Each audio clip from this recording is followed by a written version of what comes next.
বন্ধুর মুখে শুনে জানলি একদিন, মনটা আমার তোর দিকেই বাধা গোপনে। দিন দিন তুই এসে বললি, বলনি কেন আগে।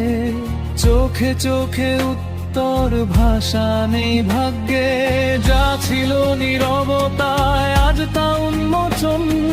ভালোবাসা লুকিয়ে ছিল কতক্ষণ।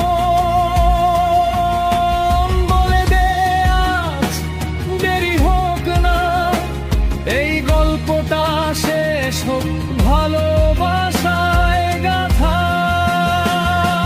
মন বলে তোর বলতে কেন এত ভয়, নাকি তা প্রত্যাখ্যান পরাজয়? আমি বলি, আমি ভাবতেও পারিনি এখনো সেই পরাজয়ের কি পরিণয়।